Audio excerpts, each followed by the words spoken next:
Oh yeah, it's 4 o'clock in Los Angeles, and you know what that means. It's time for another exciting episode of Taxi TV Live. Whoops, wrong button. I like the duck though. Yeah, so walks like a duck and quacks like a duck. This week, starring special guest star Mr. Ronan Chris Murphy. We should have got the duck for me. Hold on, I need the duck. Okay. I'm supposed to be a pro at this. Sorry. I think the duck is... I'll go with that one. Okay. Yeah. Ooh, not that one. Oh no. We'll save that for a little bit later. Well, welcome back. Yeah, it's awesome to be back. I love it here. Always good to have you. And as we were just talking about before we went live and on the air, I should get the chat window open. Mm-hmm. The road rally is a scary 2 weeks and a few days away, and I'm scared to death. He says, "Oh, I'm not. Aren't you excited?" Exactly. Yeah, I get to show up and just have fun. You got to do all the hard work. I was telling Ronan, it's every year, right about this time, right before we go to print with the schedule, we get like an A&R person that calls and says, "Oh, dude, I've got to go to Tokyo." Or I forgot that it's my wife's, or my wife, one guy actually said this, I forgot it's my wife's anniversary. I said, did you have anything to do with it? He goes, I mean, yeah, our anniversary. Anyway, but I've got it all locked down. About 1 or 2 more panelists, I think, to lock down. 70, as of this morning, 71 out of almost 90 classes confirmed and titled. Awesome. Thank you for getting your stuff in responsibly. If I say thank you, Liz. It's amazing when you're asking 100 people to respond and say, yes, I will be there at this time, and this is the class. And sometimes they get titles from people that are literally 25, 30 words long, and we've got to fit them in boxes that are the size of a matchbook. So it's a lot of fun. Let me tell you, I'm so ready for the rally to be over, although it's going to be awesome. It's November 7th through the 10th in Los Angeles. If you haven't seen all of our obnoxious emails, then you're probably just not opening them, but you should be, because not only will Ronan be there, but we will have approximately 99 other speakers, mentors, panelists, one-to-one mentors, class teachers, blah, blah, blah, blah, blah. And of course, for guys like us, Jeff Emmerich. Nice. Yes. Yes, sirree, Bob. Mr. Jeff Emmerich, the author of the amazing book, Here, There, and Everywhere. Oh, yeah, and he engineered a little group called the Beatles. So we're very, very excited about that. He's going to be our honoree this year, our Lifetime Achievement Award winner, and sit-down interview. So here's one I hear all the time from people. But I used a famous engineer. People get ticked off when they don't get a forward from Taxi, and they spent money on a famous engineer. And they send it in, and I would say 75, 80% of the time it's pitched at the wrong thing. Yeah. Or we say it's got to have a universal lyric, and it's all about, I met Eloise on a train from Chicago to New York. Well, can't really use that in the scene. Yeah. It sounded great. What do we do with that? I know that wasn't on the prepared list of questions, but look, I know anything that you're going to touch is going to sound amazing and be well produced, but it doesn't mean necessarily that they wrote a great song, or probably more accurately that they pitched it well. Yeah.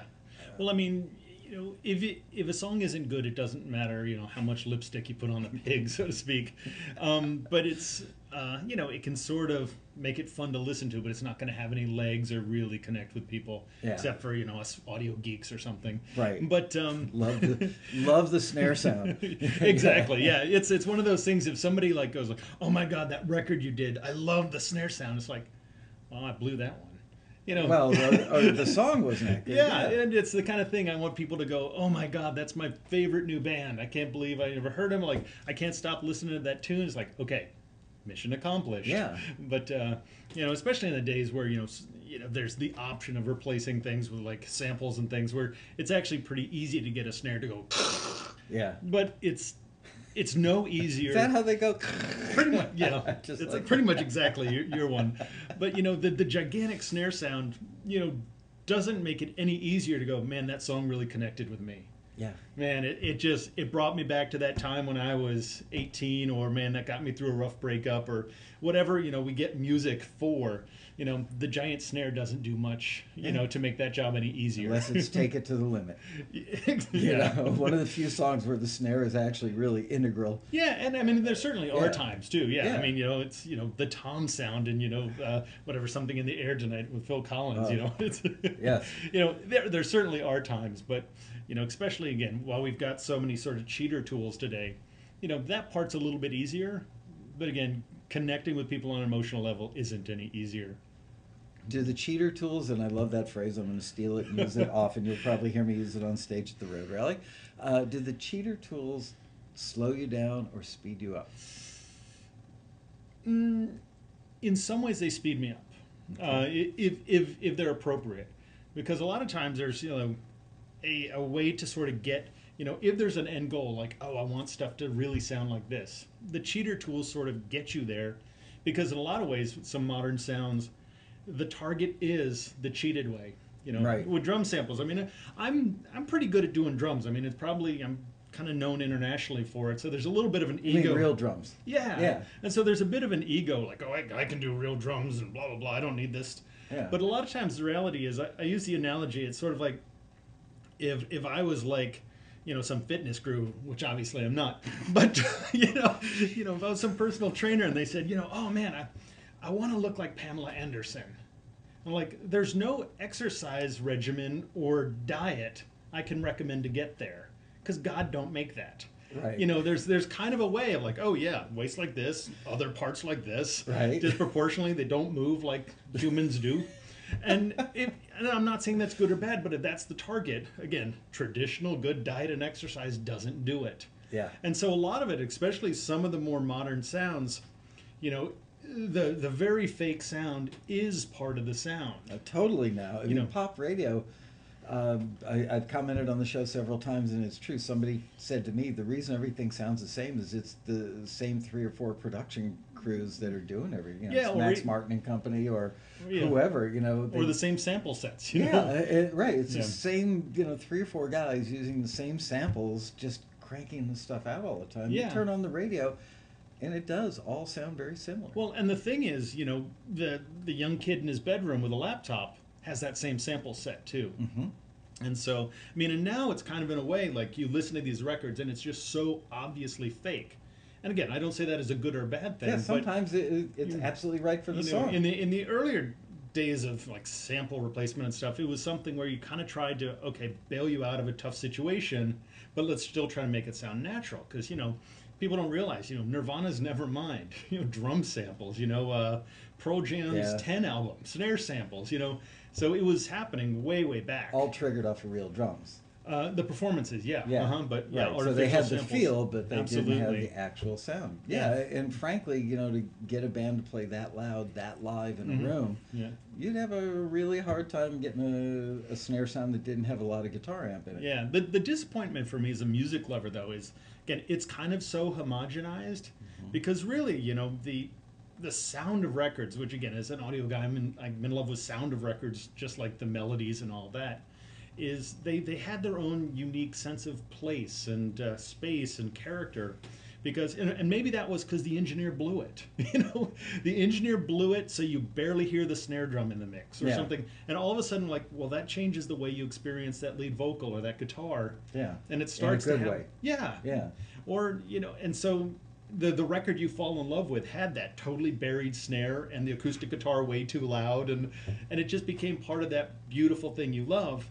And now it's sort of like, oh yeah, that's that same Stephen Slate kick drum and that Stephen Slate snare drum, and oh yeah, it kind of sounds like, so that little indie record sounds kind of close to the major label Yeah. hit record and stuff. So there's a it's kind of nice that people with less experience can go and get a big exciting record, but in a grander esoteric way, I think we're losing a little bit, because we're losing a lot of the unique character of individual records.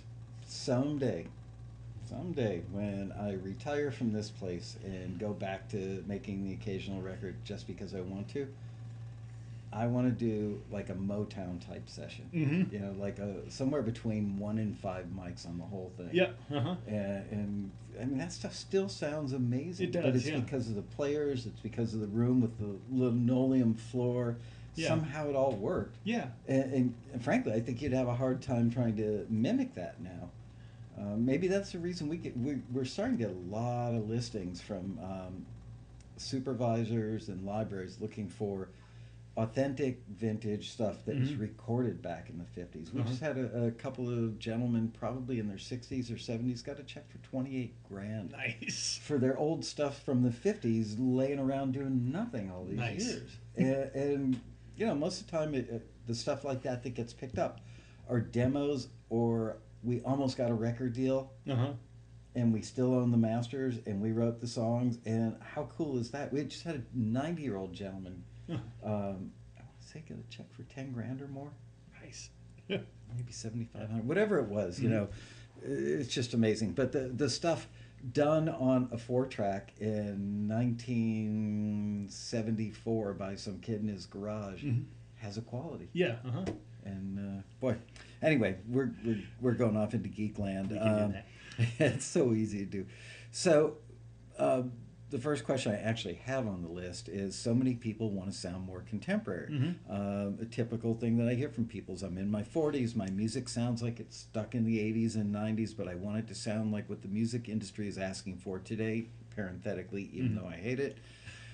What can I do to sound more contemporary and hipper sounding? How do you take Well, part of it, I would say, is, lose those, parentheses that you hate it. Yeah. Like, kind of get off your high horse, like, I mean, and because, again, you're straight out selling out. So why not go in and find what is great about contemporary music and enjoy it and love it? Because, if you're doing stuff you hate, it's going to come out in the music. So I'm being a little snotty right here, but what they're really looking for is, they want the industry to come back around Yes. to loving the stuff that they did back in the day. Yeah. And that may happen again, because it does tend to go cyclical. It does, What's old is new again, but they may be dead before it happens. Exactly. But I totally get your question. Okay. But part That's of it, good. You're one of the few who do. Thanks, Ronan. but I mean, part of it is there's one, and sometimes it's just in the writing or whatever. Yeah.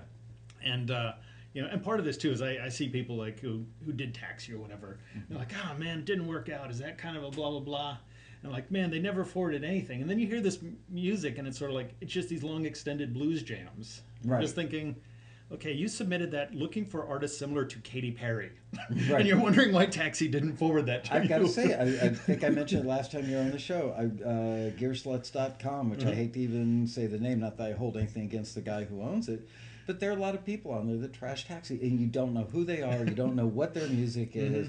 Well, sometimes I even had a friend that said he never got a deal through Taxi.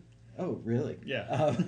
So but I all that appreciate said- the fact that you always go on there and defend us. So thank you. But part of that is, there are certain kind of writing stylistic sort of things.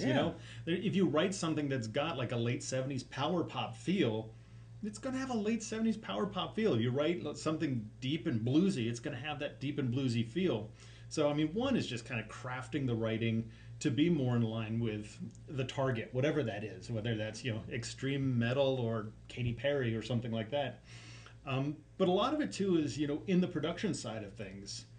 A lot of people, we end up kind of falling in love with the sounds we love, and especially We the artist, or we the producer? I think both in a way, and now it's that line is a lot more blurred than it used to be. Yeah. And those of us who sort of do this day in and day out kind of look at things more objectively and understand sort of crafting the tools. But if you grew up like with hair metal in the late '80s, your gut instinct of a way a record is supposed to sound is going to have washed in reverb, the snare drum very forward, the kick drum very tucked way back, and a little bit everything washed in reverb. And it's like, man, it's great. That's just like my favorite Cinderella record. Right.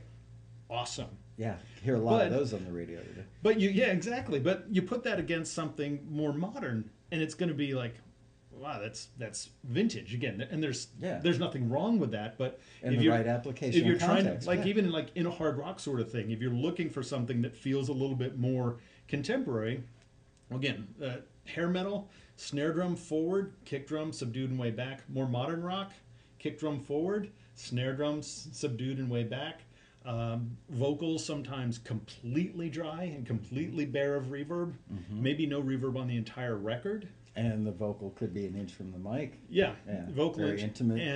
and extremely limited, aggressive, very Right. aggressive compression and limiting. I mean, those old records from the hair metal days were extremely compressed as well. Yeah. But there's kind of a more modern way. Some of the more modern tools for compression and limiting allow us to be like crazy aggressive. Yeah. In a way where it's just like it does not move at all. Yeah, and it sounds great. Yeah, and again, that's that's In sort the of right the context. current aesthetic in a way. Yeah. So when you have things that don't have that, they sound generally a little out of touch with what's going on. Again, not good or not bad. So how do you persuade your clients when you've been hired to produce something and what you get is what you just described? How do you have that conversation with them, and is it mostly possible to get the light to go on for them where they go, wow, I'm really glad you said that before we started the project? Yeah, I think it is. I mean, part of it is, it's your job as a producer to sit down and help establish what the goal is. Again, sometimes people don't know. And really, the goal is I want my record to sound like Van Halen 2. Completely admirable. Sorry, you don't have those guys, but we can get you in that ballpark. Yeah. But if you were kind of that sort of band, and like, man, I want my band to be thought of like 30 Seconds to Mars or, any of that newer modern stuff, it's like, okay, we need to look at this from a different point of view, to understand what the goal is. Because my whole thing as a producer is I'm not interested in being sort of like the dictator. I'm sort of more interested in like, okay, we're at point A, we want to get to point B. My job is to sort of smack things around to try and get us there. And so if the goal is like contemporary, blah, blah, blah, it's absolutely my job to sit down, fight those fights and fight those battles. Yeah. And say, well, let's look at what we're doing. Let's look at these choices both sonically. Let's look at these choices in terms of arrangement. How much pushback do you get when you start screwing around with their arrangement and their lyrics and their melody in pre-production going, okay, if that's the kind of artist that you're looking for, you want to be Ed Sheeran. But yet you sound like Van Halen. Yeah. We really need to talk because the stuff you're writing is written like a Van Halen record. Yeah. Even though you love Ed Sheeran, do you not hear the difference? Don't they hate you for that? And do you give a damn? Most of the time they don't hate me. I hope all the time. I mean, you're an extremely likable guy. I mean, and I absolutely give a damn. Yeah. And if I feel that we can't really have that fight in a good way, I'll walk from the project. Okay. I mean, because honorable. Yeah, I mean, it's it doesn't make any sense to get in things that are going to be like acidic and nasty in a way. Yeah, and generally, somebody's ponied up the extra money for me versus just the guy who's down the street who has Pro Tools in his spare bedroom. Yeah. They've kind of come everybody. Yeah, and so they've come to somebody like me who's made a few hundred more records than most people with the idea that I'll kind of be able to come in and steer them and drive them in the right direction. And not to say that there aren't times where, it's a little bit tough. But the truth is, the times it's been tough are generally the artists that aren't really true artists in a way as much. That sounds a little bit weird, but a lot of times the true artists tend to be easier to work with. Okay. Because it's really is about developing the art and how do I get this to translate? Because right. And that's the whole thing with pre-production. Like every once in a while I'll do it, especially with international stuff. But I try really hard to do a lot of work in pre-production, so we can have those arguments or fights or long discussions. Yes. Yeah, whatever they happen to be, and and every once in a while it's sort of like, well, I'm not your guy.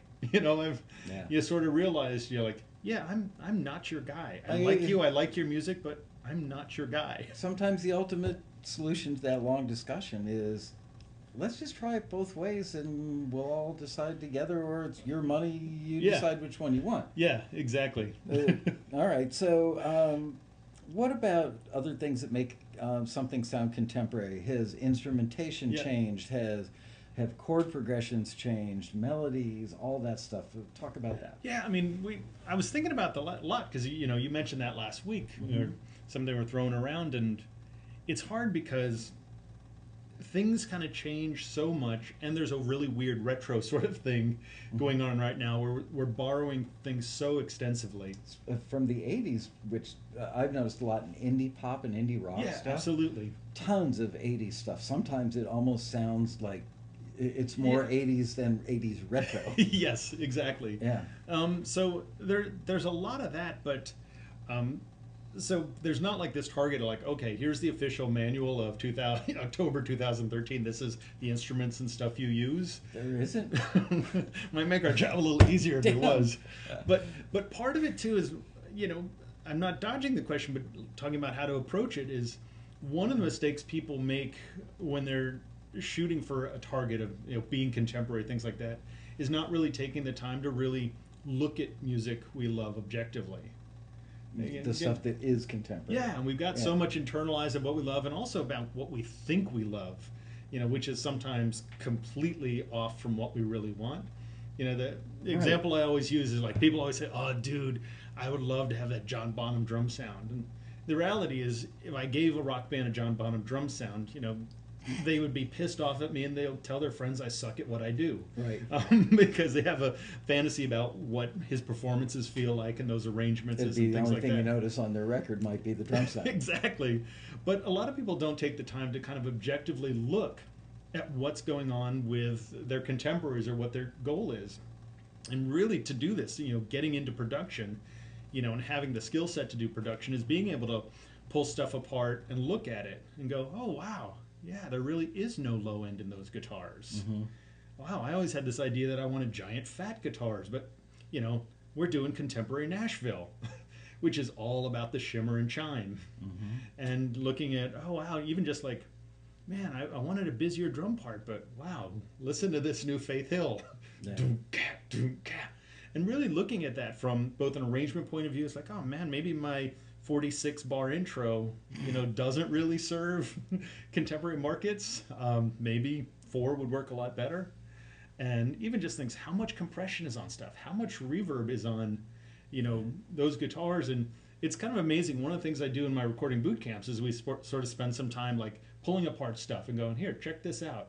One thing's like with reverb, like, let's see how much reverb is on this. And we'll pull up something and like, all right, guys, everybody gets to take a drink when we hear reverb, and everybody's stone cold sober at the end of the album. It's like, there's not a lick of reverb on that. Mm-hmm. Or, wow, did you notice how thin and tiny those guitars were? Or did you notice how huge those guitars are and how we don't hear bass at all?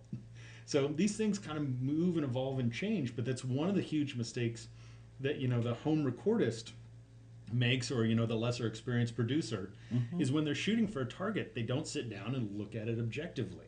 And they're also working in the confines of being isolated. Yeah. They've only got themselves to talk to about it. I mean, they could go on our forum, they could be part of the show. Yeah. But essentially, at midnight when they're sitting there with their, laptop in the basement and a few $1,000s worth of gear surrounding it, they're all alone, and that's probably hard to be objective. Yeah, and it's a challenge. And again, one of the skills of being able to produce is sort of be a little bit more objective. But, just think about it like in architecture.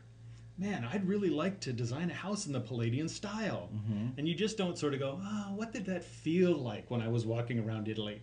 You go, oh, okay, there's a lot of symmetry there. Oh, there's windows aren't clumped up. And you start to look at it objectively, and almost anything else, whether it's cooking or whether it's, any furniture making. And take notes. Yeah, and just kind of go, oh, wow, that's what's going on. Yeah. So that's one of the things I like. I think cooking is very analogous. I mean, cooking and making records, constantly perfect analogy. Yeah, when you go to a restaurant and you have a dish that you love, at least I do, I've been known to frequently ask the waiter, would the chef mind telling me, what he used? Was that nutmeg in that sauce? What's that odd thing that I can't identify? And I've gone home and recreated dishes. Well, I've always found that sitting behind a console is the same thing. You hear somebody else's something that you love. Mm-hmm. You make a note in the back of a record or in a notebook. Yeah. If you're really smart, which I'm not, you do it mentally. But you pull those tricks out of your bag when Yeah. appropriate. But Yeah. you've got to be objective enough to know when it is appropriate. Yeah, that's one of the things I try and I recommend when I'm like training people Yeah. who are trying to learn to mix. I'm like, okay, pull up a target of a similar band where you love it, and you think that's a great recording, and do everything you can to mimic it. Don't even worry about whether or not it's appropriate for the song or not.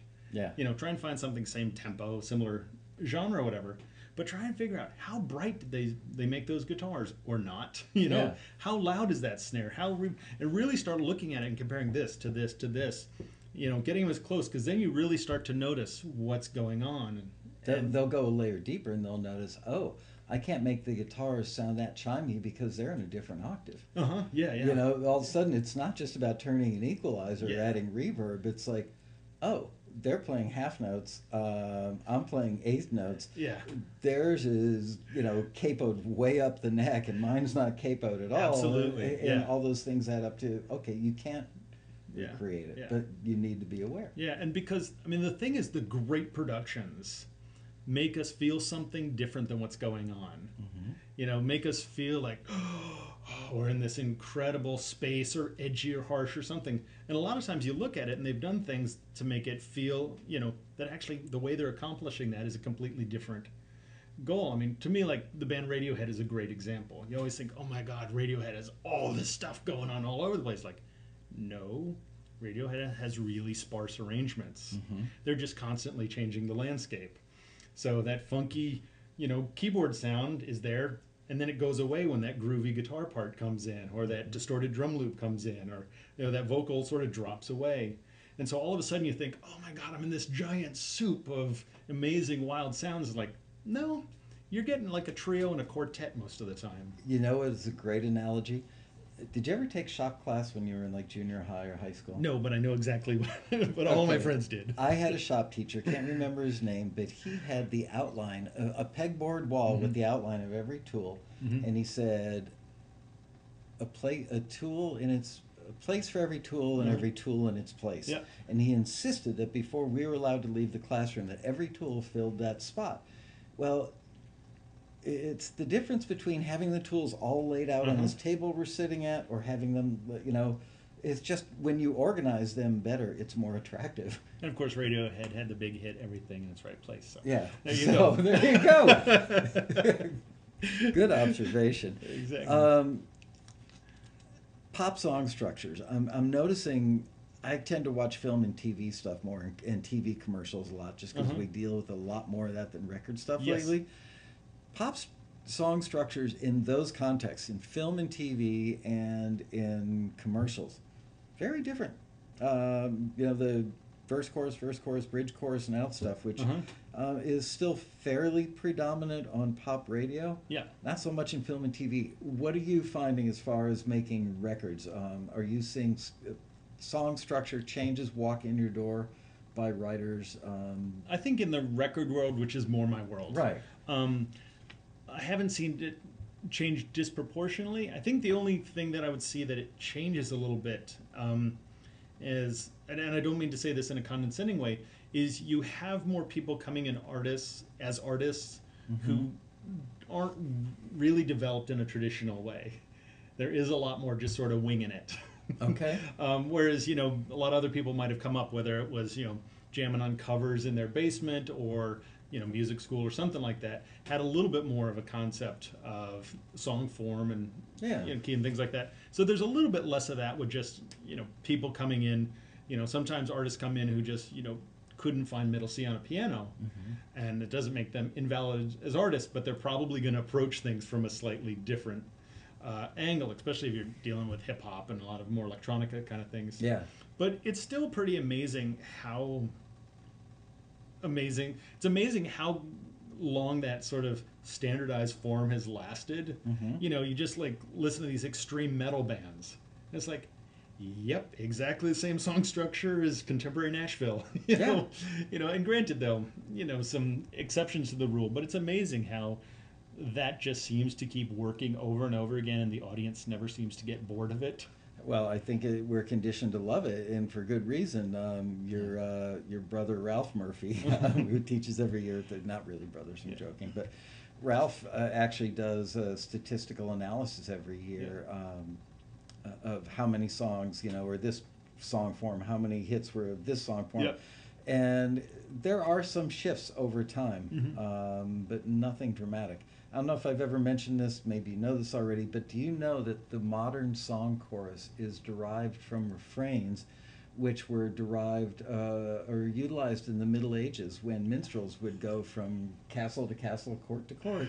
They would get invited back if the king could remember the hook. Yeah. And they started to go, there's something to that refrain business. And Yes. that, became what we know as hooks or choruses. How about lyric approaches? As a guy who does more records than film and TV, because it is dramatically different. Yeah. Lyrics, how have they changed, and what do people need to be aware of if they're making records in the modern age? I would say that among things that tend to be big hits, things haven't changed that dramatically, but your sort of, average record has sort of What's gone an a little average bit loose. record? Yeah.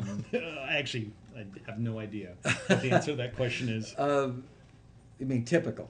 Is Yeah, that or a better- just like, of indie band, Okay. doing a local indie band or things like that, or even some bigger bands that you haven't, that made records you haven't really heard that much or never heard on the radio, or things like that. Yeah. There still tends to be the ones that sort of last and have legs, tend to be things you can sort of grasp onto. And, and lyrically, it's just all over the map. And especially, what people are singing about and the angles they're going at it. But the ones that seem to sort of, have a few, have some legs are the ones where it's just, here, this is exactly kind of the lyric and the hook I'm trying to portray. I mean, like Rihanna is a great example. I mean, she's something crazy. Like she's had more #1 hits than the Beatles or something like that. Really? I mean, the numbers, I forget, but the numbers are staggering. Wow. Yeah. I mean, if you look at the Rihanna numbers, staggering. And she was damn good in the movie Battleship, I gotta say. She was. I didn't even know that was her until I saw the credits at the end. I started a third of the way into the movie, changing channels one night, and she was actually a reasonably good actress. But yeah, I mean, the number of her hit record is just staggering. It's Beatles, Michael Jackson kind of range. Wow. And most of her songs, and I think they're fun, but they're basically nursery rhymes with slightly different lyrics. Umbrella, umbrella, Yeah. Repeating things, boom, boom, boom. And that's just connected in a massive way. This is what our members who are middle-aged, I think. Tell me if I'm wrong, guys. By the way, hello. It's the first time I'm really looking at the chat room. I think that's what people in the middle-aged generation really hate about what's going on today. And I've got to say, a year and a half ago I was there, but there's a lot of really good music out there now too that I think people are missing because they've just made up their minds that the modern music industry sucks. But there is a lot of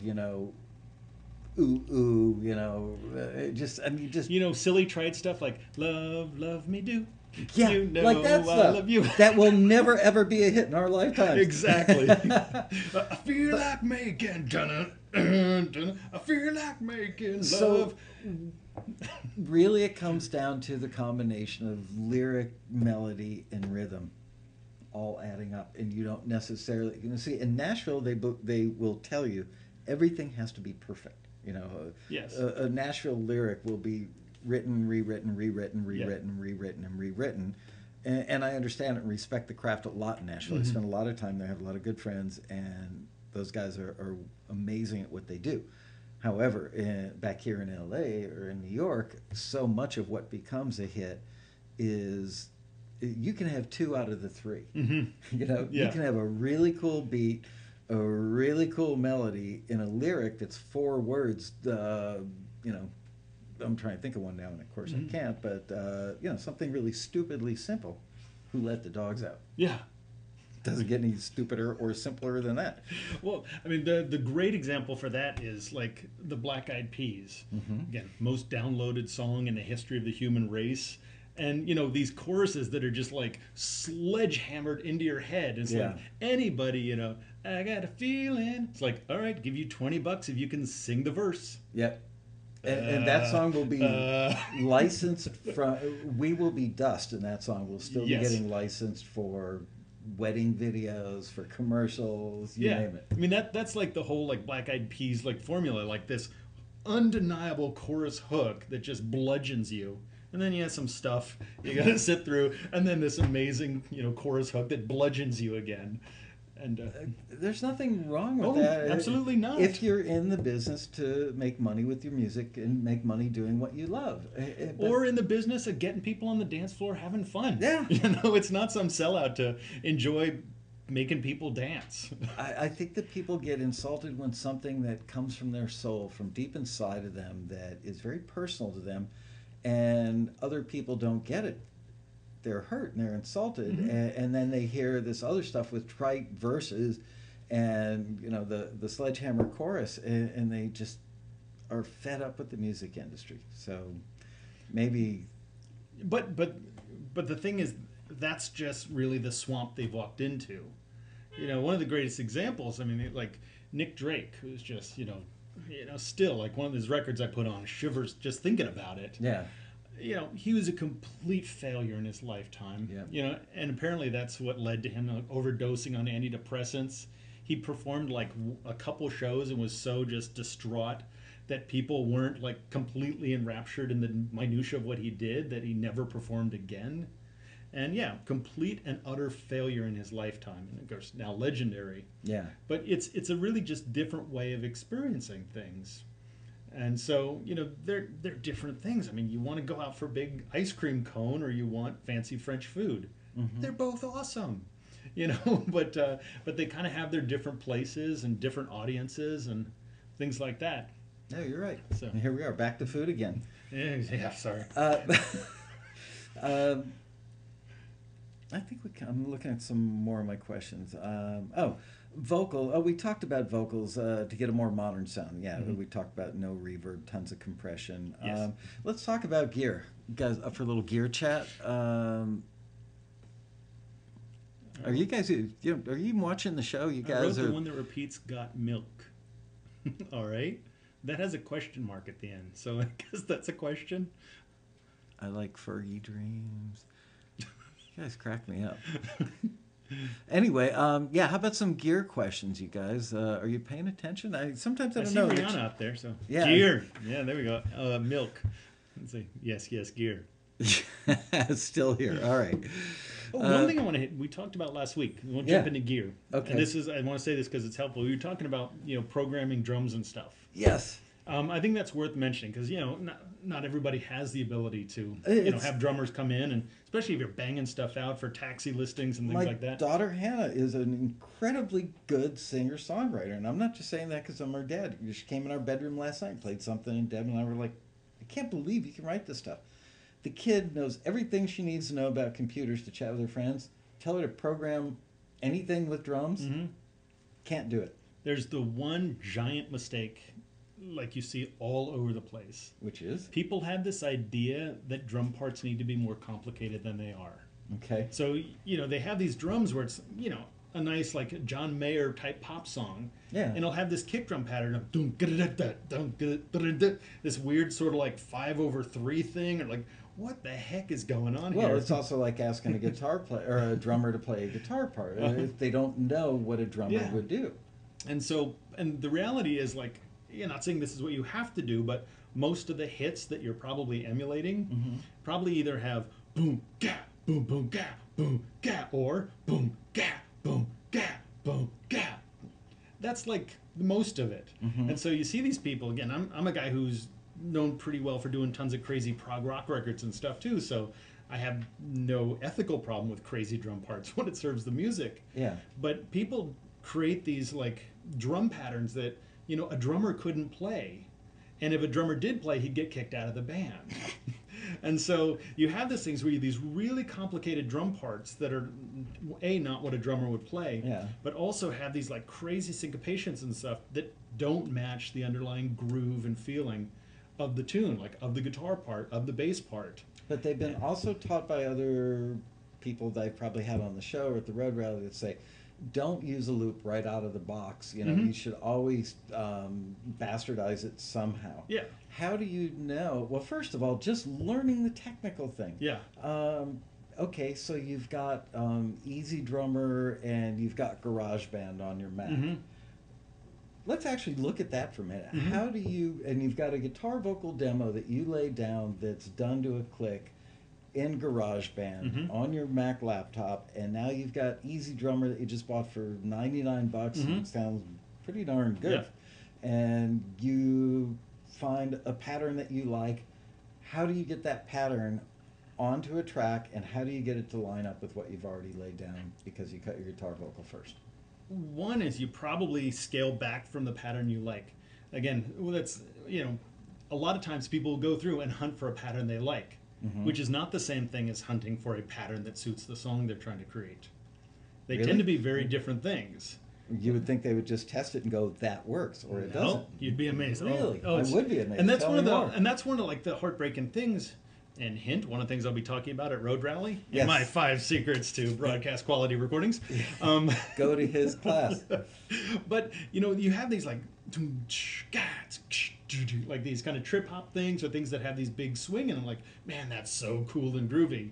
And then you put that with a guitar part that's going jing jing jing jing jing jing jing. It's like, well, wait, you've got one thing that's swinging and syncopating against something else that's playing straight eighths, and it just sounds like bad musicians. Mm-hmm.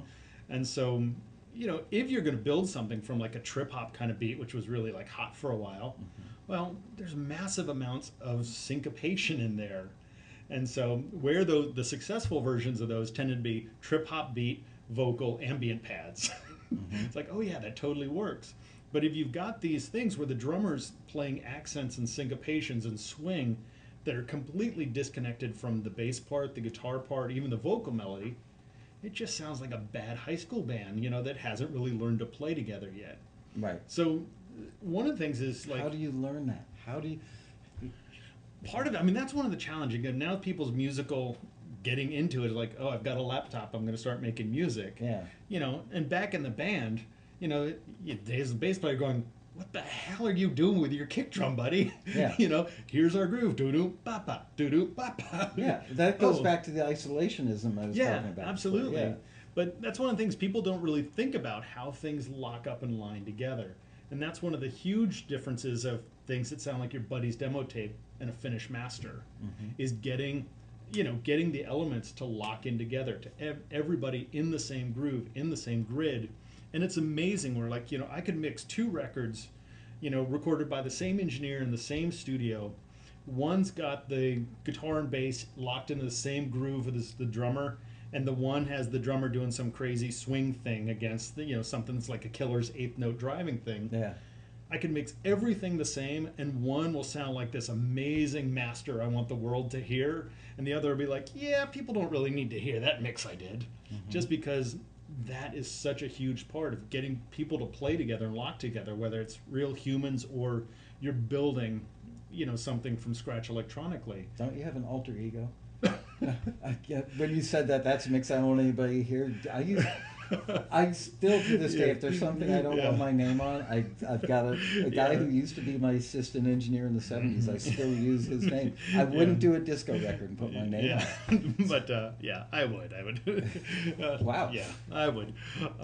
But that's one big thing. So a lot of times is, people like go, okay, they've knocked out this demo, whatever, and then they start going, oh, where's the beat I want to use? I always say the best thing to do, especially if you're not advanced in your skills of this, Yeah, I'm is talking about people start who are with, not. okay, most likely your song's in 4/4. 1, 2, 3, 4. Kick, snare, kick, snare, kick, snare, kick, snare, kick, snare, kick, snare, kick, snare, kick, snare.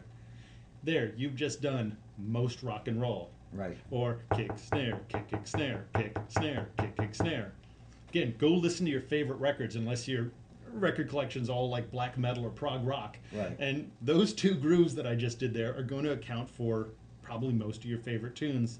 If we're in electronica, it's the difference. 1, 2, 3, 4. 1, 2, 3, 4. 1, 2, 3, 4. Okay, what about singer-songwriter Colby Colley? tends to use like soft hip hoppy Yeah. grooves Uh-huh. under acoustic guitars. How does she pull that off? Well, I mean, part of that too is also, Kobe, both, as an artist and people she work with, are kind of at this mastery level. Yeah. Absolutely. Yeah. So no, it's not for beginners. exactly. But part of that too is really looking at, again, it's the thing of making sure things blend, because there's no reason you can't build something amazing off a trip hop beat or a drum and bass beat, but you can't go and throw a guitar part that has no rhythmic relationship to the drums on top of that, or vice versa. So might they have started out with a straight 4/4 drum pattern and just strummy 4/4 on the guitar, and then at some point introduce the trip hop beat and said, "Ooh, there's something to that." Then they go and lay down a syncopated acoustic Absolutely. part to complement it, Yeah. and then end up backing out the original guitar part. Is Absolutely. That's how it's done. And that's one of the things that's like, one of the things, I mean, I do it for people all the time, but like, here's our finished album that we just spent 2 years working on. Tell me what you think. And it's like, I wish we'd had this conversation 2 years before ago. or even 3 months ago, where I could send you back to the drawing board. Yeah. But they have these things where, like, you've got these drum loops or whatever that have no relationship whatsoever. It's like, there's a good song in there. You've just smeared it out and mushed it, because you've got, again, these rhythmic things conflicting with each other. And that's the thing, again, whether you're talking black metal or Kobe Calais or a good blues band or anything like that, it's the band moving and grooving together, whether that's real humans or something virtual. And that's one of the most common mistakes I see people kind of recording. They kind of do their acoustic guitar and then scroll through their GarageBand loops, and it was like, oh yeah, jazzy shuffle. Yeah, that sounds cool. I'd like to be more jazzy. Yeah. Well, the problem is your guitar part is and then they submitted for a taxi jazz listing because they remembered it had a jazzy drum loop. Exactly. Thank you. All right, back to gear. Oh, yeah, sorry guys. I know it's all about the gear. Okay, so let's ask Ronan some gear questions. I can't believe it's 4:47. If you and I lived anywhere near each other, our respective spouses would never see each other. That's not what it says there. I'm saying that to you. I probably said that before to you. I love Bunch of guitar tracks and later put the drums in. Okay. Yay, Taxi Live. There's a good question. Yeah. If you can make a $50 pawn shop guitar sound like $1 million, then you're ready for new gear. Or you might actually, sometimes the $50 pawn shop guitar is the sound you want nowadays. It's or even a lot of times we were. I was doing this record a few years back in Sweden with this great band that kind of mixed like Spanish salsa and like indie rock. It was a really, really cool band called Yellow Fever. And we were working on this one tune. They were great musicians and everything. And we were working on the mix, and, it's sort of like, the magic's not there. And they demoed this stuff out before. Something's missing. And we used a slightly different word, but they're like, it doesn't have crappy guitar. Mm-hmm. And it's like, crappy guitar? Yeah, from the demo. And he had this old nylon string just beater, and that just had this sort of plickety plickety plicky. We're like, all right, throw up a mic, put it down. It's like, there we go, magic. It was the thing. So one of the things, again, typical mistake of what people strive for is they want everything to sound awesome by itself. Yeah, and if everything sounds awesome, almost guaranteed your record doesn't, especially in pop and rock, where there's so much competition for real estate.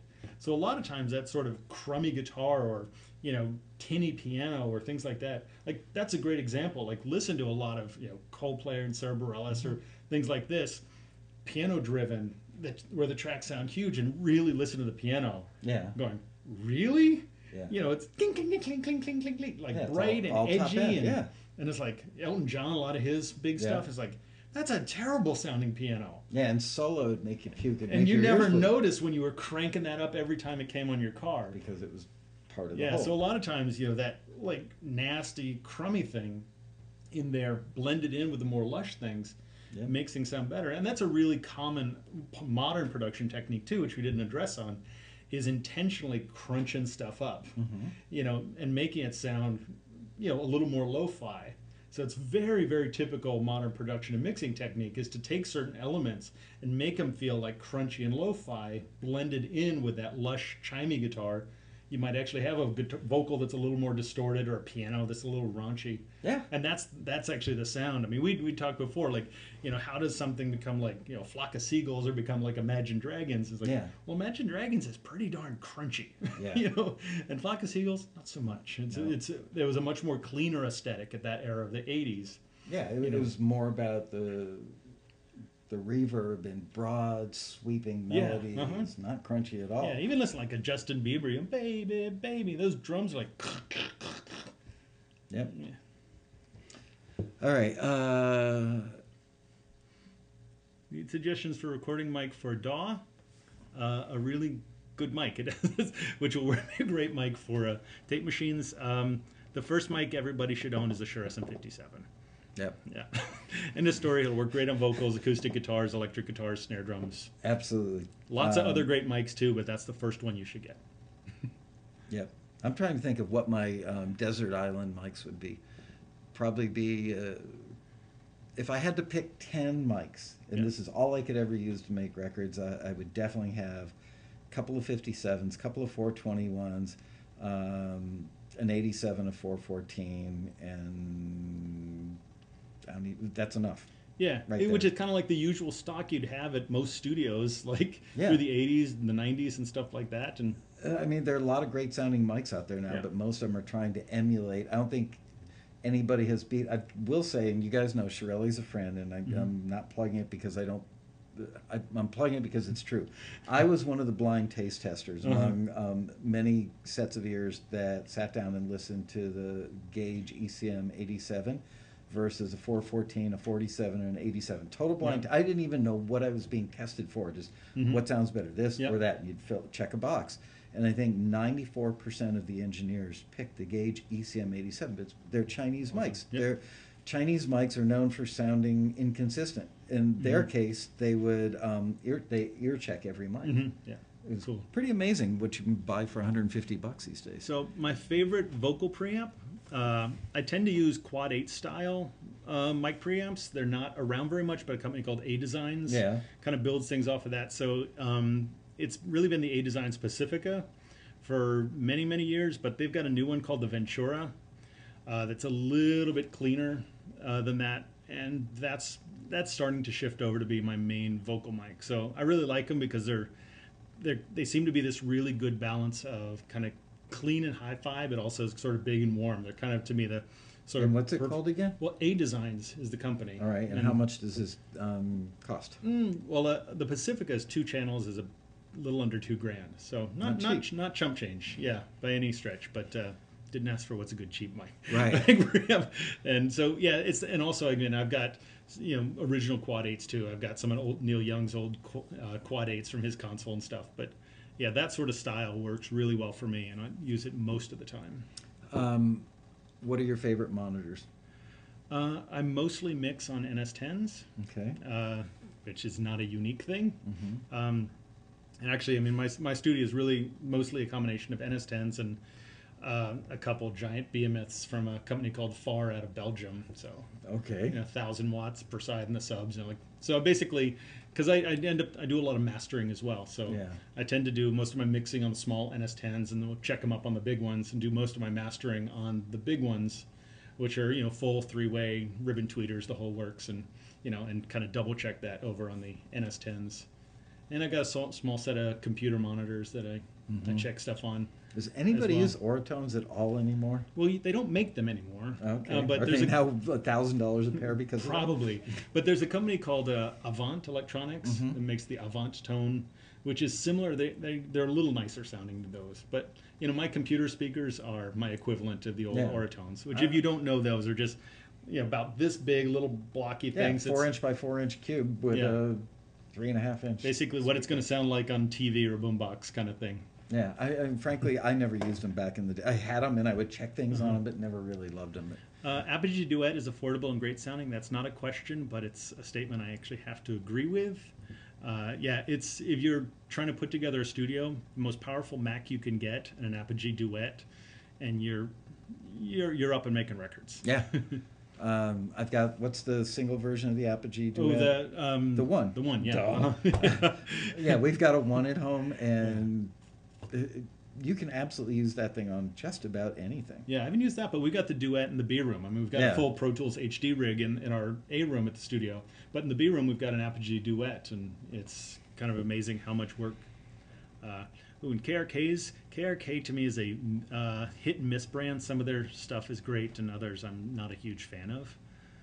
So let's see other fun things. And also one thing about monitors, there's a lot of monitor questions coming in.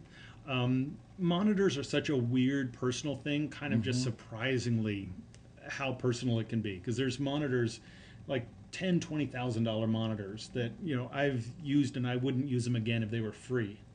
And other guys and gals who make records that I'm huge fans of think they finally found the perfect monitor with those. So yeah, when you get in with when it's talking about like what's the best monitors, like who's the prettiest woman, like, well, I don't know, what are you into? And it really is surprising how different and subjective monitor experiences can be, both on your taste and also the room they're in. It's such a huge and the variable. type of music you're listening to. I would probably love oh gosh, like tannoys for certain kinds of jazz. Like the smallish 8-inch tannoys sound really good on certain kinds of jazz. Couldn't do a rock record on them. Yeah. I gotta say, I heard some JBLs. I was over at the JBL place in Northridge. Oh yeah, they've just done a new line, which is pretty interesting looking. Yeah, and I gotta say, I listened to them extensively, and I was really impressed. I think you'll agree. The JBL went through a very dark period after the 4311s. Like they didn't make any good product for a long time. They finally have something that sounded. The imaging was so good that you could literally shut your eyes and go, okay, I am now reaching 4.5 feet back, Nice. 10 degrees left of center to grab that little chime and pull it out. It was amazing. Somebody asked my top 3 summing mixers, and the answer to that is I don't use them. I actually have a analog console when I'm doing analog, but I also think that there's nothing wrong with them. They work cool, but if you're looking to start integrating outboard into your sort of hybrid in the box setup, summing mixer is not the first thing I would go to. What would you go to? I would go to some really nice colored compression and EQ. Some nice big fat transformer things, because those real colored things, because those are the things that analog can still do in a different way, significantly different way sometimes than your plug-in counterparts. Because reality, the difference with internal summing and with a summing box, I'm not going to say it doesn't exist, but we're talking minutia, where you really have to compare back and forth. And there are things like if you're going to spend some money, there's compressors that just sort of can go places plugins can't go yet. And none of this matters a hill of beans, because you know why? Nobody ever bought one more copy of a record and said, I love the sound of that preamp, or I love the, anything. They buy it because they connect emotionally to it. And they remember it, and it's got a hook.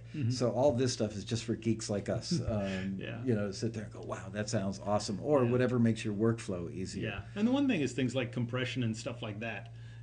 Different compressors allow you to go different directions, right, in a way. So, why? Because really, like compressions and dynamics, that's kind of the ones where you get a bunch of mixers hanging out talking together. That's where they get starry-eyed talking about their compressor collection. Because really, compression and dynamics is such a huge part of the craft of making records. What dynamics? Nobody's got dynamics on their records Well, anymore. how you get rid of those dynamics. Yes, that's more like it. Yeah.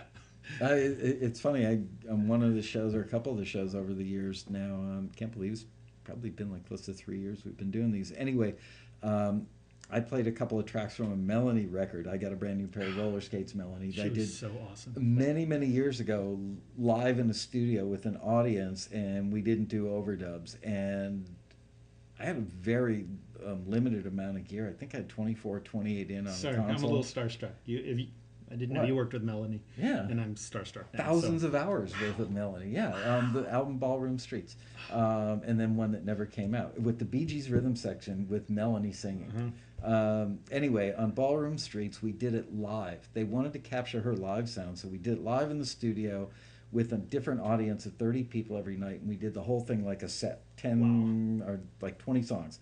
And then I just cut up the 2-inch and took the best seconds or minutes or bars or Wow. whatever, put it together. Sounded great. Played some of it on here, and coming out of my NS10s through the microphone in my webcam, people on the other end in the chat room started saying, "Oh my God, listen to the dynamics on that." And it's because Wow. I think I only had 4 compressors. And Uh-huh. everything else was written by hand live. And we Yeah. mix like every song in 2 or 3 hours. Yeah. So, If you think Melanie is just that brand new key artist, yeah, no, go check her out. She's so heavy. she She's is. awesome. Gotta say, still love Mel. I'm actually friends with her daughter who lives in Nashville. Awesome. Um, Yes, barefoot monitors are sweet. Da-da-da. talk about converters. You know, converters, get the best ones you can, but never let your converters stop you from making music. uh, That's the danger in all this stuff. People will sit there tweaking for an hour on something, trying to get a sound. Just get the music out. mhm. Had a couple of really nice members on a couple weeks ago, and we got on the subject. Actually, it was a guy before them. We had a couple of six-figure earning members on a couple of weeks ago. Mhm. And a subject that had come up on a previous show with the guy who does movie trailers, and he said he does 2 or 3 tracks a day, and people are like, "Oh, that's got to be a bunch of crap. How can you do 2 or 3 tracks a day?" And I realized when you set up your thing, you're going to do a nice, simple acoustic. Let's say you're doing a TV thing and you want to do something that sounds light, optimistic, Mhm. happy. I'm driving my Prius through a commercial, Yeah. you know? Okay, well, when you're done with that track, why not keep all the same settings, all the same instruments, all the same everything, Mhm. and just come up with a different chord progression and a different melody? Yeah. And do that 3, 4, 5 times Yeah. in a day, and then take track number 1 and put it in one library, track number 2 in another Mhm. library. That way they've each got something pretty unique, and you haven't had to change anything. Mm-hmm. Duh! Because Yeah. it's about the music. It's not about somebody on the other end going, "Listen to that bass sound." Yeah. Record's different, but for Yeah. this stuff, not so much. Yeah. And one thing I would say too about that, and you know, I have to squirm a little bit as a guy who's in the business of trying to make things sound really good, is, you know, when you're putting it together, whether it's your virtual instrument library or, you know, your microphones or something, you're way better off getting a small set of great tools Mm-hmm. and just mastering those. I mean, one thing too is also, you know, there's some records, I mix records for, you know, big prestigious artists and guys you've never heard of and may never hear of. Mm-hmm. But man, it's just so heartbreaking when I push up a fader and they've just, you know, recorded it with some awful cheap import mic and a really bad mic preamp, and it's like, wow, there's just nothing I can do to push this the direction it needs to go. Like when you've got a really harsh, awful Mm-hmm. sounding like acoustic guitar or lead vocal, like, wow, I can't build the mix around this because it's so botched. When And I started out, everything sounded like that. Neves really hadn't migrated to the U.S. yet. Uh-huh. You know, basically it was like MCI consoles Mhm. were just about it, and Neves and SSLs were just starting to find Yeah. their way over, and everything sounded that bad. You'd literally put up any fader and just go, "Oh my God, what am I going to do?" Uh, but you know, now again, with you can, you know, spend your money to get like one good front end. You know, it doesn't have to be elaborate. Like a nice solid mic pre, 1 or 2 good mics. Yeah. Because the one thing is you don't want to be shooting yourself in the foot. And you know, I'm sorry, there's just some really cheap import mics that just butcher your music. You know, and like I've tried to mix these, and there's like when things are just butchered at the mic, Mm-hmm. there's almost nothing we can do to salvage that.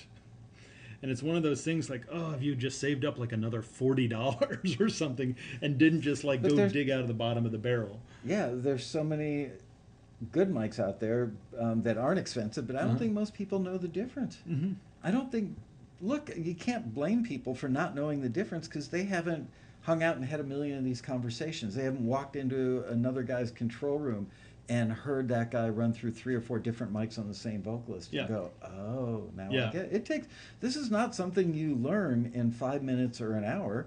Yeah. It's 10,000 hours, and Yeah. so I understand when they buy a cheap microphone that sounds badly. They might have bought it because it looks cool. Yeah. Well, one thing is if you're asking for advice, you know, ask a guy or a gal that makes a lot of records. Mhm. You know, not something else.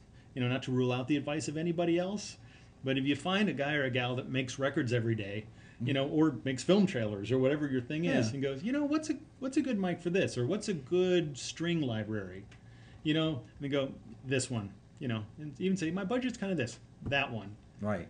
it'll work. And it's amazing how often actually people ask me for that advice, and we're all nerds. We'll talk about this stuff just because it's fun. But it's amazing how often, like, people, like, ask me for advice and I'll give it to them and they'll fight me on it. Mm-hmm. Like, hey, I recommend this. Oh, no, I read this and blah, blah, blah. Like, I don't know. All I can say is I've made a few hundred records and I consistently find this one to work. That may not be a good enough explanation for you, but this is what I would recommend. Well, what about this guy on the internet said, Yeah. great. I mean, but people who do this day in and day out, Yeah. are mostly people who love it and be happy to share some ideas and things like that.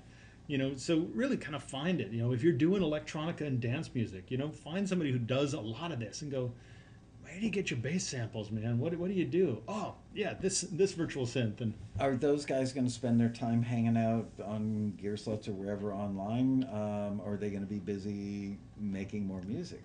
well, it's a combination of the two, but they're hanging out at the taxi rally teaching workshops for you, and after you go up and hit them with a question and they'll most likely answer it. Right. And truth is, if people, I mean, your Chris Lord algaes or whatever probably aren't going to take all of your emails and stuff, but Really? Really? You think that might be the case? but if there's somebody who makes records that you think, man, I love the way their records sound, and especially if they do music you like, if you do Americana and then you see somebody's name a bunch, write them and say, hey, if you could have one mic, for everything, what would it be? It's 30 seconds out of their life. Say, oh yeah, I like old ribbons. Here's a new version. Yeah. Okay, and then don't fight them on that. Yeah, that's the thing. Right. If you rate people like us that do this all the time, and we give you advice, don't fight us on it. I heard they're sensitive to moisture. Well, don't lick them. Yeah. They don't like hot, steamy breath. I saw somebody had a... Who has 10,000 hours to learn? Right, that was You the- do if you care. That's right. Yeah. Look, if you want to be a race car driver, you want to be Tiger Yeah. Woods. I'm actually working on my rally opening speech this year, and I was going to use a Tiger Woods analogy, but I think I've beaten the golf analogy into the ground. But it's true. Why is it that people think that the arts are not like athletics? Nobody would expect to be a Super Bowl level quarterback without doing it for years and training it every day. But because you can go buy the gear and get the same samples and the same plugins that everybody else, that the big guys have, they think that it's as simple as buying their way in.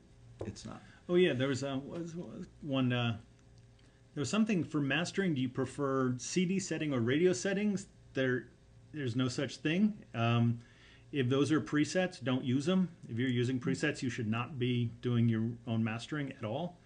Mastering is just kind of figuring out what the mix needs and trying to mix it and make it sound better. So yeah, there's no such thing as CD settings or radio settings, and if there are, that's just somebody who made the software trying to make you think you got something extra special in your package. Let's see, there was something else good in there. Hits at Mike Yuck. Let's see. Secret tools are. Some do, but some don't really share what their secret tools are. Yeah, but we rarely have more than one. So, spread. Somebody asked about mixing on headphones. Oh yeah, that's a great question. Yeah.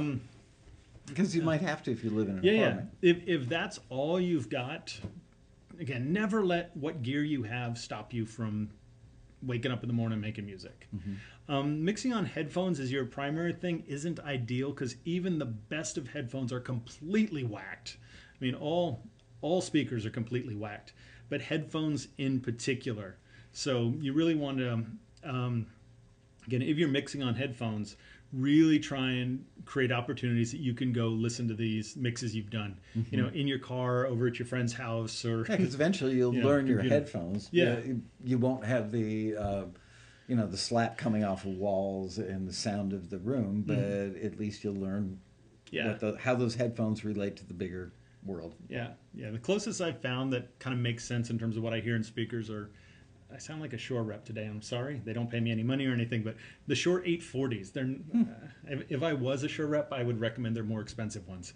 But no, they make one called the 840, which is, How much do they cost? give or take? Under $200, Okay. I think. Yeah. And of all the headphones I've used, it's the one that most accurately represents what I expect to hear from speakers. You know what? This brings up a question that's never been asked on Taxi TV. Woo. Today is a first. That's right. Yes.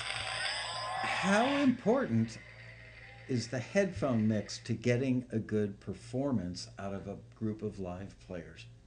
Nobody ever talks about that.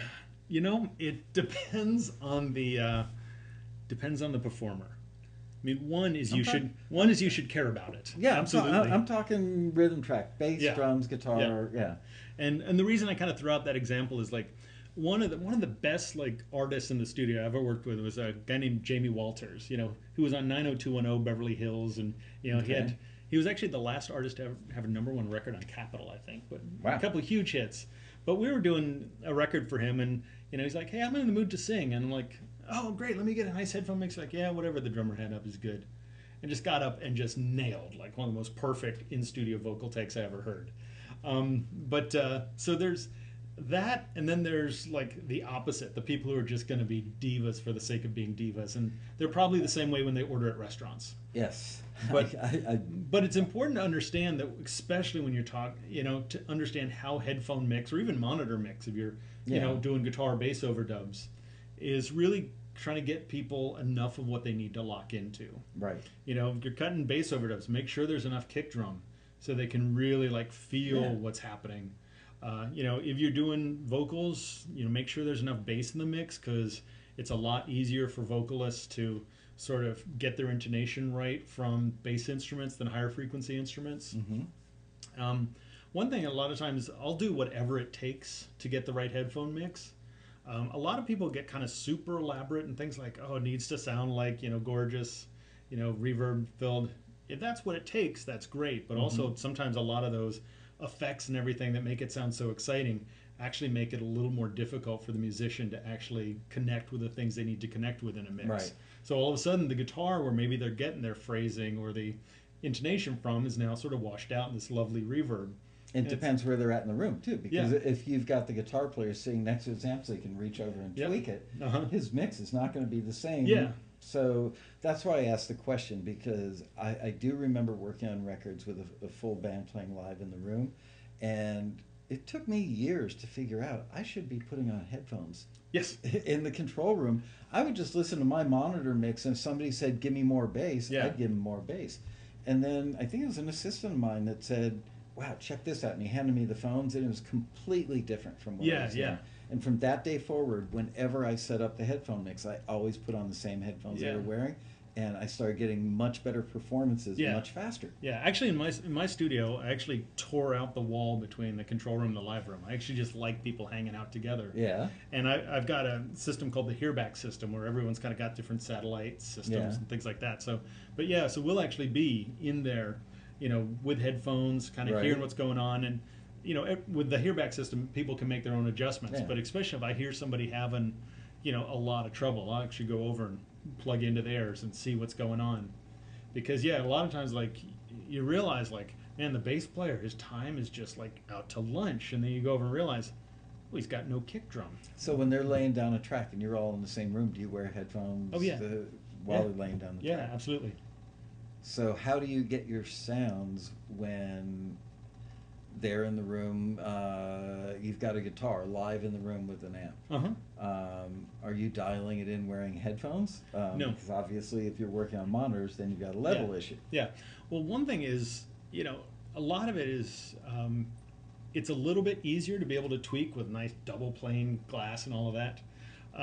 But that wall also, to me, a lot of times creates a kind of separation in terms of communication and vibe and feel. So, oh, absolutely. So really, if there's no wall, you can't duck down behind anything and flip them off.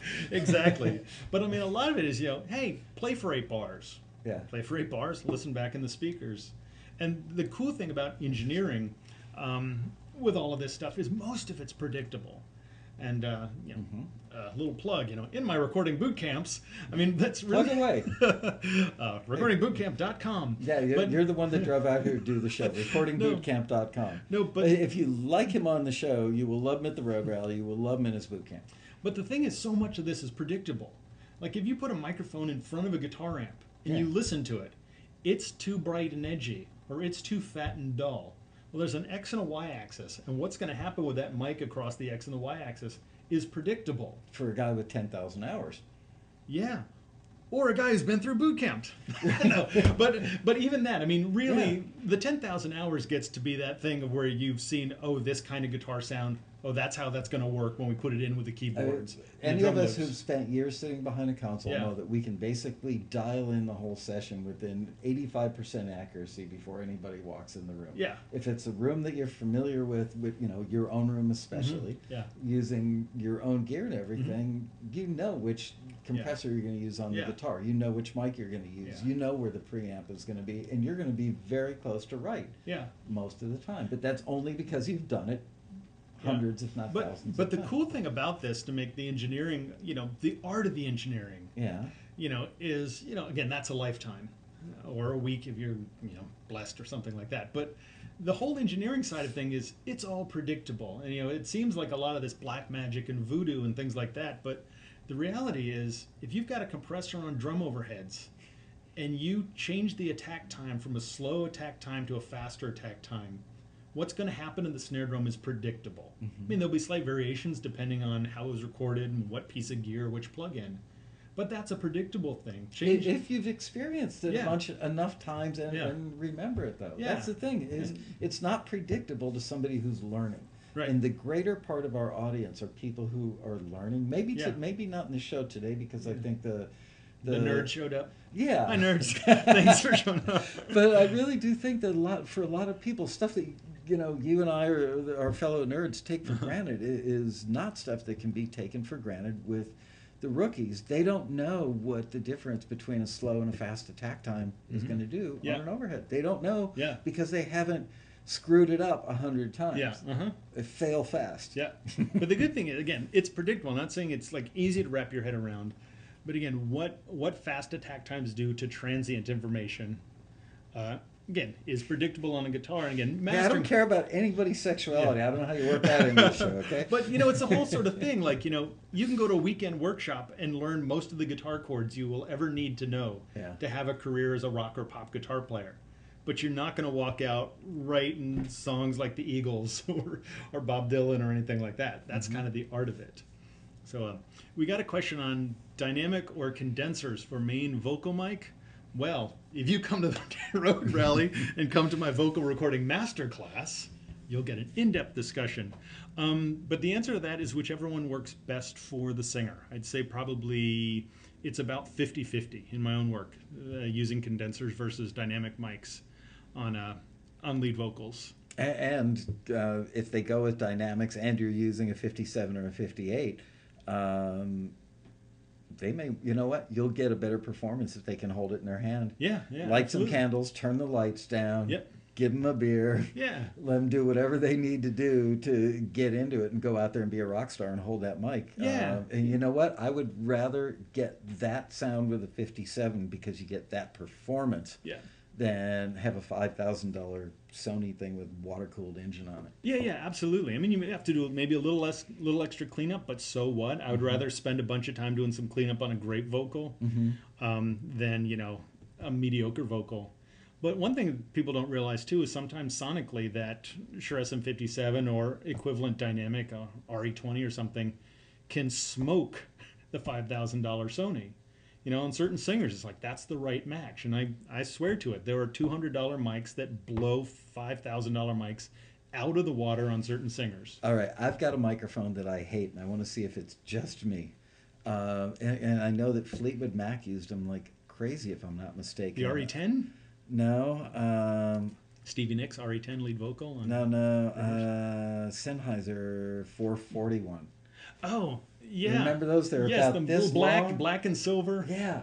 I thought those microphones just like that. That was like, is there any top end? Is there any openness? There was nothing good. And Bill Simzik, who did all the Eagle stuff, most of the Eagle stuff, I think used them a lot. I just could never get anything to work with that mic. That mic has always just been the we are out of microphones. What else is in the closet? Yeah. I would call it a night or go rent something rather than use it. I hate that. I can't. And it's not Sennheiser because the 421 is an it's a classic, amazing microphone. What is that? I've never understood the 441. So, much as I like. Ronan, can you talk about limiters? It's a very limiting thing to do. It is. No, there is no real clear definition what a limiter is. People generally mean compressors with higher ratios, but there is no sort of international governing body that says, "Oh, this is now, this is now a limiter." Because I've got one of my compressors. When you switch it to limit mode, it goes to 4:1, which is a pretty darn low compression ratio. And I've got compressors that can go up to 25:1. So. But yeah, just generally people are talking about higher ratio compression when they talk about limiters. The whole point is limiting it so that it doesn't distort anything. I mean, is it fair to say compression is more of an effect and more of an artsy-fartsy thing, whereas limiting is more utilitarian? No. No? Not in my. I mean, I don't want to. No, I don't want to fight you or anything. I'm asking the question. I'm not stating it as my personal opinion. I mean, because again, limiting and compression, I never separate the two at all. They both do the same thing. I would say, what's the LA4s? The really basic URI limiters, right? Yeah. I would just set those on, of course it was a different time. Yeah. And things sounded differently, but I would set them so just if somebody did something crazy, it caught it. Yeah. And it was my safety net. Yeah, but a lot of times, especially for more modern things, that really aggressive, limiting, high ratio compression is what you want. Is a big effect. Whether it's smashing room mics, or getting a vocal to just be like crazy in your face. And back in our day, we were just trying to make everything sound natural. Exactly. But since you've provided me a platform, and I never let this platform go to waste. Go for it. Never use compressors or limiters when you're recording to digital. Never use them so you don't clip. Okay. Use compressors or limiters because you want the sound of compression and limiting. Okay. And you're avoiding clipping then by turning stuff down. The preamp down. It's one of the things people are so confused about and just get so many people in the ditch. Define unity gain for them, because you know what? That's one of those things that people probably don't talk about. Guys like us would sit around and talk about how important or what unity gain is and gain structure, because it means different things in different applications. Yeah. So tell them what unity gain is and deviation from unity gain and why you do it. Well, unity gain is basically where something's not getting boosted or cut in terms of its level.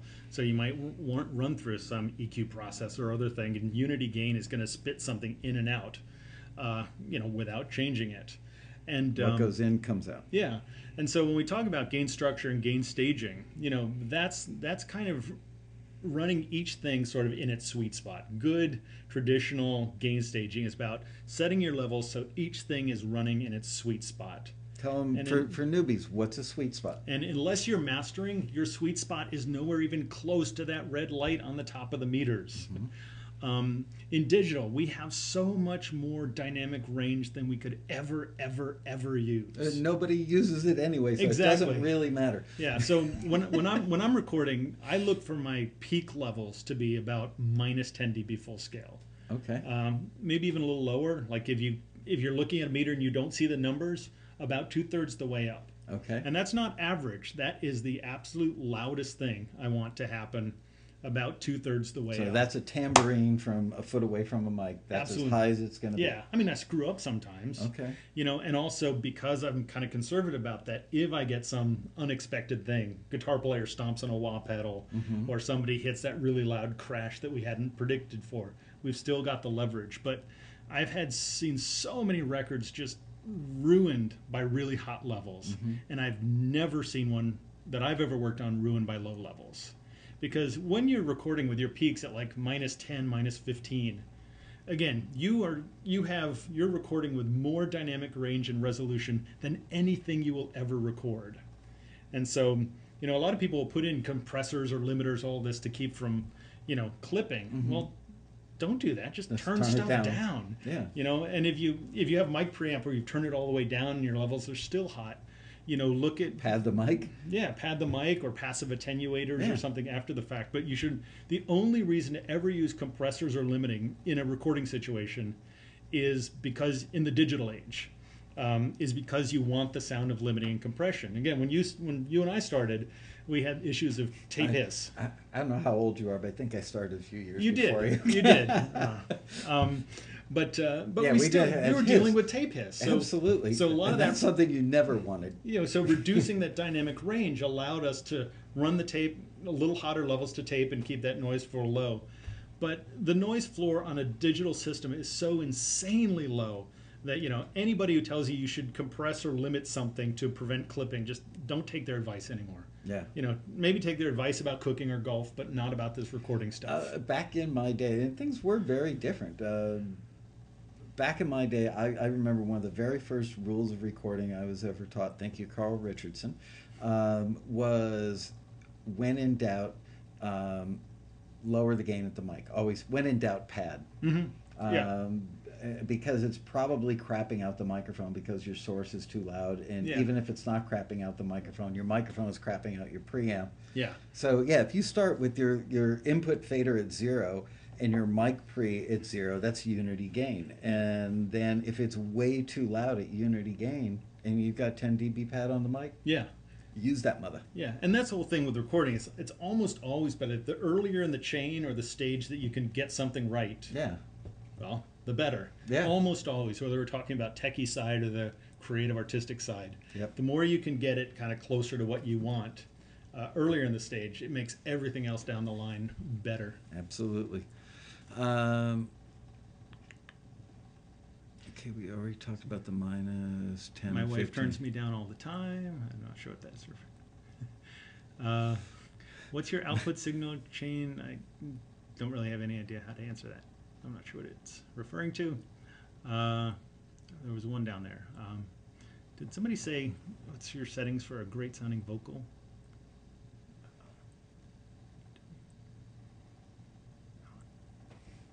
Oh, yeah, I've got set on old guy mode. Let's see. Something about vaporizers. Here you can always vaporizers. use the mouse too. Okay. Billy Graham, Taxi Taxi, headphone. I we're wish you way- two we're could do way- a vocals only taxi show. Okay. Here, let's go back All right. to about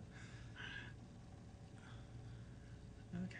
there. That was. Do you ever do the background vocals before the lead vocals? No. But there's certainly nothing wrong with that if the background vocals are something like chordal pads, Right. that actually might help the lead vocal sort of find their place in intonation. How do you get a loud mix without losing quality? You don't really. But one of the things is going for loudness is a trade-off. You have to make some compromises to push for it. So when you want to push for those crazy loud masters, you're almost always hurting the audio. Mm-hmm. And again, don't say that from the preacher's stand or anything, but it does. When you push those really hard levels, I mean, you're obviously limiting dynamics, but you're also introducing lots of distortion and other characteristics into the mix. So it's just a trade-off. You got to trade some quality for the push for loud. The one thing you want to do, though, is if you know you're going to make a really loud master, be really careful about how much low end you put into the mix, because the low end will push those limiters into audible distortion faster than some of those other frequencies. Why would you even go for a loud master when you could just go for a good healthy level and let the mastering guy take care of? Oh yeah, absolutely. That's what I mean. Oh, okay. If we're talking at the mastering stage. Oh, okay. Yeah. Don't try and do tricks to make your stuff loud when you're mixing. Right. Try and make it sound good, punchy, balanced, and whether you're going to do it DIY after the fact or send it out to somebody. Where do you like your meters on your mix bus when you're mixing? In a digital world, where probably most of the people watching, I like my peaks at about -6 dB full scale. Okay. And remember, that's with your master fader if you have one at 0. Mm-hmm. Don't go for hot levels and try and pull it down. Keep that your master fader, keep that at 0. There's no reason to change that. That's a rookie mistake where Yeah. guys are, once you drop below zero, then you've, I almost used the F word, you're messing up your gain staging throughout the whole console. Yeah. You just have to, you don't want to treat every instrument as a rock star and start pushing everything up to the point where you've got to drop your master to compensate. Tape it down. Put blue masking tape on your master fader, keep it at zero, and if your mix meters are going into the red or going where you don't want them, then start over. It's just that simple. So, there's when you're mixing a vocal, do you use stuff like Vocal Rider? Do you ride or automate the fader? I was so excited about Vocal Rider that I bought it without demoing it, and I strongly regret that decision. I just Waves makes some other really cool stuff I like, but that's not one of them. So definitely automation, and I use tons of compression on my lead vocals. It's just kind of, that's sort of the sound of modern records from the last 40 years or so, is pretty aggressive compression on the lead vocal. So one of the things is when you compress a lot, I'm going for the sonic characteristics, but also the vocals tend to sort of sit in their place, and so you don't have to do as much automation. I certainly will, but I'm actually usually more interested in getting the vocal to sort of sit in its place, and also doing a lot with EQ and arrangement to sort of carve out competition. So a lot of people have these giant guitars that'll come in and obliterate the lead vocal and then try and push that up. I'm much more interested in going and kind of pulling out the things that are fighting with the lead vocal. Like everything recorded in stereo? Yes. Let's have the acoustic guitar Yeah. 1 in stereo, Yeah. acoustic guitar 2 in stereo, Yeah. the grand piano in stereo, the Marshall cabs in stereo. Yeah. And then wonder why the hell our mix won't balance. Yeah, it ends up with this big wobbly sort of mono Yeah. thing. One thing I would say on the automation, I don't want to disregard anybody else's approach that gets some great records, but some people, I see their like automation that they've drawn in, and it's like you've got like 17 points like per quarter note, and this kind of crazy stuff, and like wow, and they're like, that's the only way you can do it. And it's like, well, that's one approach you could do it, but but then you look at guys like Chris Lord-Alge or Bob Clearmountain, who are like eventually, their faces will be carved in the side of a mountain, at some state recording park. Those guys are knocking out 2 or 3 songs a day mixing. Yeah. They're not in there automating, 17 automation points per quarter note. Because their console is their instrument. Yeah. So it's big stroke automation. And really the thing too is, again, automation is great, a very powerful tool. But one of the things you'll find is if you really develop your craft of like, panning things in the right places, EQing things so they don't compete with each other, it's amazing how much automation you don't need. Yeah. Because, if you've done your arrangements right, muted enough channels and things like that, the mix will kind of take care of itself, and you don't have to do as micro stuff. I mean, I will almost always go in and ride a few things for sure. But the minutia thing. I'm so old. That was my automation. Yeah. I cannot believe it's 5:32 already. Talk to me about what you're going to teach at the Road Rally this year, so that a lot of these guys will end up at the Road Rally. These are the faithful right there. So, excellent. What can they expect to learn from you at your classes that they haven't learned today? Well, one is I'm going to do repeat. I think I did it 2 years ago, but kind of a vocal recording master class, which is like half tech, but also half coaching vocalists and things like that, which is even more important than the mic you use. Getting the great performance, way more important than the mic you choose. But of course, I'm going to give you some tips about, choosing the right mic, approaches to recording, and also some tricks to get things to work in a mix. So you kind of understand how they fit contemporary. So that one's just going to be focused on vocals. Okay. And then the other is going to be basically kind of 5 secrets to getting sort of broadcast quality recordings. Because a lot of people make a lot of very kind of common mistakes. The razor blade, the acoustic guitar sounds like it was played with a razor blade. Seriously, It's like you have to work to make it sound that bad. Really cheapo import microphone with a bad mic pre really helps to get you that sound.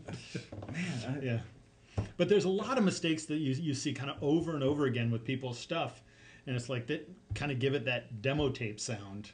Yeah. Versus, oh yeah, that's a master. Let's go.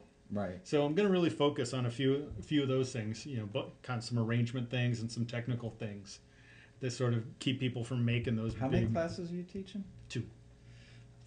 We're doing a thing different this year. Are either of your classes afternoon classes?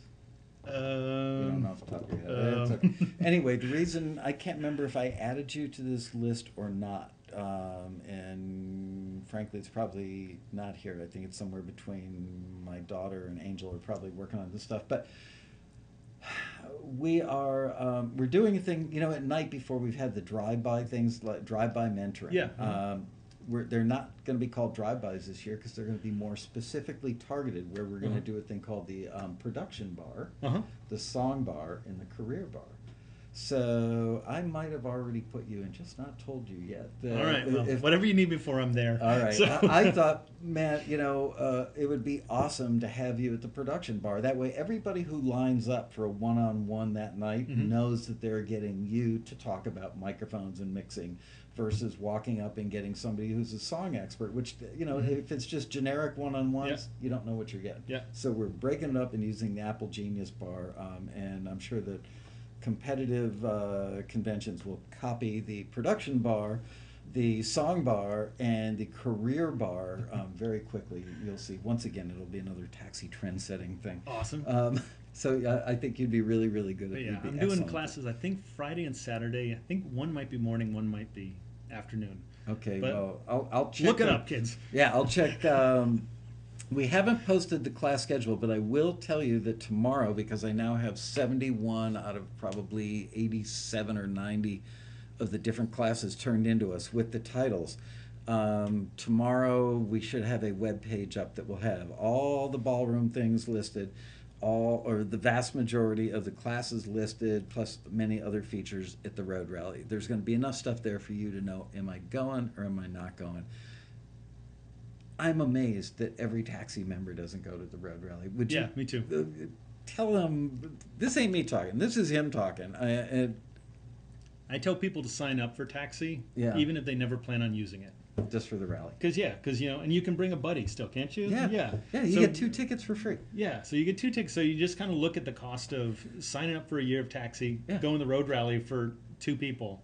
And it's like, well, it's a no-brainer. I mean, because even, like, there's some people, like, I know, like, you're not right for taxi. You do prog rocky sort of, weird stuff. And it's like, yeah, but go to this rally. It's awesome. It's an awesome convention. You meet cool people and, learn a ton. I get frustrated when people say, I'm not going because I don't have my arsenal of tunes yet. And I say, no. No. Go to the rally so you come back a year later with the right arsenal. Yeah, that's the only thing that bums me out about the rally is, I end up teaching and doing the mentoring stuff. And then, I'm in the booksellers room and stuff, and I end up there and I miss all the stuff. So the huge frustration is at the end of it is like, oh, why didn't I go see Stephen Memel? Why didn't I go see Jason Bloom? I'm always in the Grand Ballroom. I never get to see any of those guys. Yeah, I hear you. Anyway, thank you. Yeah, my pleasure. It's always awesome being here. I could just do this endlessly with you. I hope you guys enjoyed it as well. And we will see you. You're killing me, Michael. Why am I killing you? We will see you guys in slightly over 2 weeks at the Road Rally. If you haven't signed up yet, go to taxi.com. In the middle of the page, there is a red link, big red link that says grab your free Road Rally tickets now or something. So do that. And recordingbootcamp.com. Yes. I'll actually have, not a plug for that necessarily, but I will actually have a table in the booksellers room. So one of the most fun things about Road Rally is getting to meet everybody. So definitely come by and say hello, or say hello to Diego, my engineer, who's also going to be hanging out there. What's Diego's last name? Diego Lopez. Don't know. He's done a bunch of records with me, and Liz Redwing, who works with us as well. And to get to the bookseller's room, you go past the ballroom doors. If the ballroom doors are on your left, it's technically the 4th section of the ballroom is where we have the booksellers. So make sure you go in there, because most of the great speakers that you will see during the course of the rally are selling books, CDs, DVDs, what have you, down in that room. And every year we say, okay, let's put a bigger sign out there, or let's mention it again from the stage. And I think the traffic wasn't that great there last year. So go see that stuff, because there's good stuff in there. And we usually have free candy on our table. Really? Well, So, then every time I'm between panels, I'll be running in there to get free candy from you. I hope there's some chocolate. All right, you guys. See you next week and see you at the rally. thanks so much, everybody. Ronan Chris Murphy, ladies and gentlemen. See you next week on Taxi TV.